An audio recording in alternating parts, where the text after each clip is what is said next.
Hi, ഞാൻ doctor ആരതി. ഞാൻ oncologist ആണ്. ഇന്ന് നമുക്ക് ക്യാൻസേഴ്സിനെ പറ്റിയിട്ട് ജനറലായിട്ട് കുറച്ച് കാര്യങ്ങൾ പറഞ്ഞുതരാം. അപ്പം നമ്മളുടെ പലരുടെയും വിചാരം എന്ന് പറഞ്ഞു കഴിഞ്ഞാൽ ഈ പ്രായമായവർക്ക് പൊതുവെ വരുന്നൊരു അസുഖമാണ് ക്യാൻസർ എന്ന്. ഒരു ലെവൽ വരെ അത് കറക്റ്റാണ്. പക്ഷെ നമ്മളിപ്പോൾ ഭയങ്കര കോമൺ ആയിട്ട് നമ്മൾ ഒ പിയിൽ കാണുന്നതെന്ന് പറഞ്ഞാൽ ഏർലി 40s 30s 20കളിൽ പോലും കുറേ പേര് ക്യാൻസർ റിപ്പോർട്ട് ചെയ്ത് വരുന്നുണ്ട്. പക്ഷെ പ്രശ്നം എന്ന് പറഞ്ഞു കഴിഞ്ഞാൽ ഈ പല കേസസും വളരെ ലേറ്റ് സ്റ്റേജിലാണ് വരുന്നത്. നോർമലി നമ്മൾ വിചാരിക്കുക ചെറുപ്പക്കാർക്ക് അസുഖം വരുമ്പം അത് പെട്ടെന്ന് തന്നെ ഡിറ്റക്ട് ചെയ്ത് വരുന്നല്ലേ. പക്ഷെ പലരുടെയും വിചാരം ക്യാൻസർ ചെറുപ്പക്കാർക്ക് വരില്ല എന്ന്. അപ്പോൾ പേഷ്യൻസിനും അതേപോലെ തന്നെ ഡോക്ടേഴ്സും ആദ്യം ക്യാൻസർ ഒരിക്കലും സസ്പെക്ട് ചെയ്യുന്നില്ല.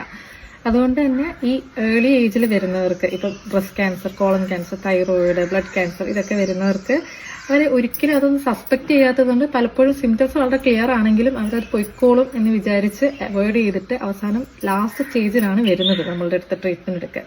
ഇപ്പോൾ ഒരു ഡോക്ടറെ അടുത്ത് പോയി കഴിഞ്ഞാലും ചിലപ്പോൾ പല സമയത്തും ഡോക്ടേഴ്സും അത് ആദ്യം തന്നെ ക്യാൻസർ ആവാം എന്നുള്ളത് ചിന്തിക്കുന്നില്ല. അപ്പൊ നമുക്ക് തന്നെ അറിയാം, നമ്മളുടെ കൂടെ പല ആൾക്കാരും ടയർഡാണെന്നുണ്ടെങ്കിൽ നമ്മൾ വിചാരിക്കും വർക്ക് സ്ട്രെസ് ആണ്, ജോലിയുടെ ഭാരം കൂടുന്നത് കൊണ്ടാണ്, അതൊക്കെ മാറിക്കഴിഞ്ഞാൽ ശരിയാവും. വെയിറ്റ് കുറഞ്ഞു കഴിഞ്ഞാൽ നമ്മളെ വെയിറ്റ് കുറഞ്ഞത് എന്തുകൊണ്ടാണ്, നമ്മൾ പ്രത്യേകിച്ചും ചെയ്യാതെ തന്നെ വെയിറ്റ് കുറഞ്ഞ് നമ്മൾ വിചാരിക്കും സ്ട്രെസ് കൊണ്ടാണ്. വെയിറ്റ് കുറഞ്ഞതിൽ സന്തോഷിക്കും. അങ്ങനെയൊക്കെയല്ലേ നമ്മൾ വിചാരിക്കുന്നത്. അതേപോലെ തന്നെ ബ്ലീഡിങ് ഉണ്ടെന്നുണ്ടെങ്കിൽ കുറച്ച് ദിവസം കഴിഞ്ഞാൽ പോകുമായിരിക്കും, നമുക്കൊന്ന് വെയിറ്റ് ചെയ്ത് നോക്കാം, അങ്ങനെയൊക്കെയാണ് നമ്മൾ കരുതുന്നത്.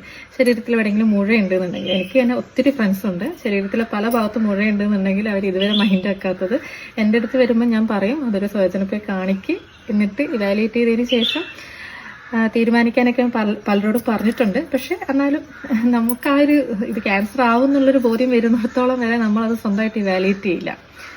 അപ്പോൾ എനിക്ക് പറയാനുള്ളതെന്ന് വെച്ച് കഴിഞ്ഞാൽ ക്യാൻസറിന് ഏജ് ഒരു ബാധകമല്ല.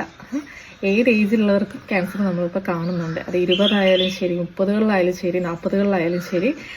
പണ്ടത്തെ പോലെ 50-60 വയസ്സിന് ശേഷമുള്ളവർക്ക് മാത്രം വരുന്ന ഒരു അസുഖമല്ല ഇപ്പോൾ ക്യാൻസർ.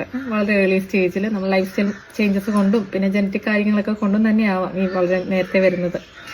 അപ്പം നിങ്ങളുടെ ബോഡി എന്തെങ്കിലും ഒരു സിംറ്റം കാണിക്കുകയാണെന്നുണ്ടെങ്കിൽ അത് ജസ്റ്റിഫൈ ചെയ്യാതെ, അത് ഇങ്ങനെ ആയിരിക്കാം, ക്ഷീണം കൊണ്ട് ആയിരിക്കാം, ജോലിൻ്റെ തിരക്കുകൊണ്ടായിരിക്കാം എന്നുള്ളത് ജസ്റ്റിഫൈ ചെയ്യാതെ അതൊന്നും ഒരു ഡോക്ടറെ കാണിക്കുക, ഇവാലുവേറ്റ് ചെയ്യുക, അതിന് ആവശ്യമായ ടെസ്റ്റുകളൊക്കെ ചെയ്യുക.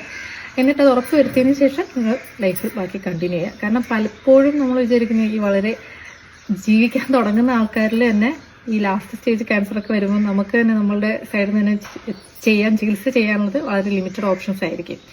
അപ്പോൾ നിങ്ങൾക്ക് എന്തെങ്കിലും ബുദ്ധിമുട്ട് കാണുകയാണെന്നുണ്ടെങ്കിൽ ഒരു ഡോക്ടറെ അടുത്ത് പോയാൽ അവർ നിങ്ങളെ ജഡ്ജ് ചെയ്യുന്നൊന്നും ആലോചിക്കേണ്ട. ഈ ചെറിയ ചെറിയ സിംറ്റംസിൻ്റെ ഡോക്ടറെ കാണിച്ച് അങ്ങനെ ഒരു ബുദ്ധിമുട്ടാവുന്നുള്ള ഇതൊന്നും ആലോചിക്കാതെ എന്തെങ്കിലും നിങ്ങൾക്ക് അബ്നോർമലായി തോന്നുകയാണെന്നുണ്ടെങ്കിൽ അപ്പോൾ തന്നെ ഗെറ്റ് ഇവാലുവേറ്റ്.